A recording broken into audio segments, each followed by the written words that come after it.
siang. Di video ini kita akan membahas tentang ekofeminisme, sebuah gerakan yang menghubungkan isu-isu feminisme dan ekologi. Apa sih kaitannya antara perempuan dengan lingkungan? Yuk simak sampai habis.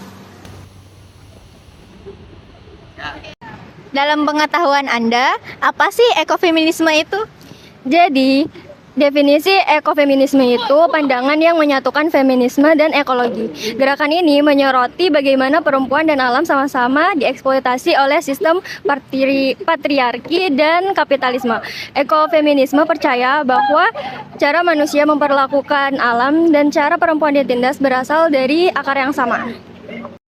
Gimana sih sejarah ekofeminisme itu? Ekofeminisme itu kalau nggak salah muncul pada tahun 1970-an saat feminis mulai mengaitkan perjuangan mereka dengan krisis lingkungan. Mereka melihat bahwa dominasi terhadap alam dan perempuan terjadi bersamaan karena sistem patriarki yang serakah dan tidak peduli pada keberlanjutan. Gerakan ini menekankan pentingnya menghentikan eksploitasi terhadap kedua hal tersebut. Kalian tahu nggak sih keterkaitan alam dan perempuan?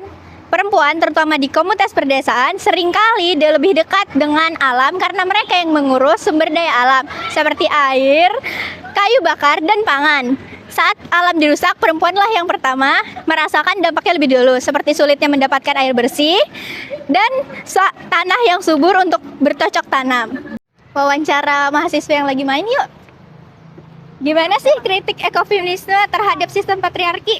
Ekofeminisme terhadap sistem patriarki, yaitu sebuah sistem yang tidak hanya menindas perempuan, tetapi juga menindas alam.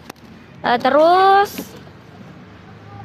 sistem ini mengutamakan eksploitasi sumber daya alam dan tenaga kerja perempuan demi keuntungan tanpa memikirkan keberlanjutan. Ekofeminis berpendapat bahwa kita butuh sistem yang adil, baik untuk manusia dan lingkungan. Gimana sih contoh gerakan ekofeminisme? Jadi gerakan ekofeminisme itu ada di India. Nama gerakannya itu gerakan Chipko. Salah satu contoh gerakan ekofeminisme di Chipko di India pada tahun 1970-an, perempuan di desa-desa pegunungan Himalaya memeluk pohon-pohon untuk mencegah penebangan liar yang akan menghancurkan hutan mereka. Dengan keberanian mereka, hutan itu bisa diselamatkan. Ini menunjukkan betapa pentingnya peran perempuan dalam melindungi lingkungan.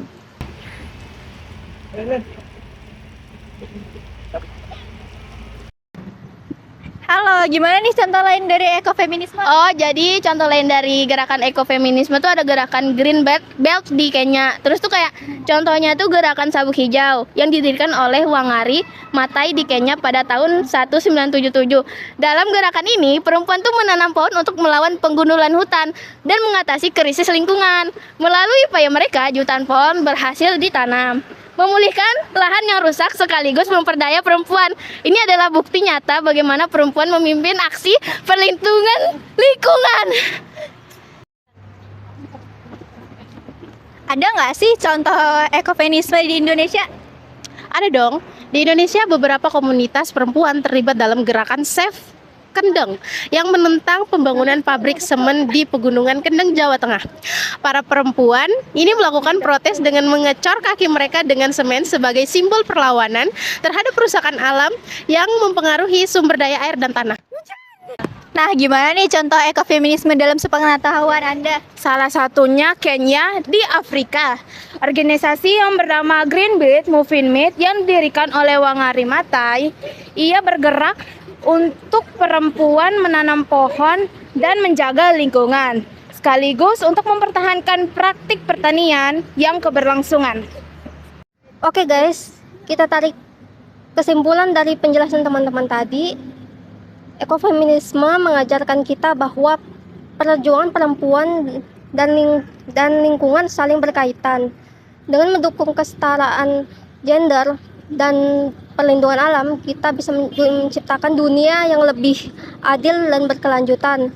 Mari jaga alam dan hormati peran perempuan demi keberlangsungan hidup kita.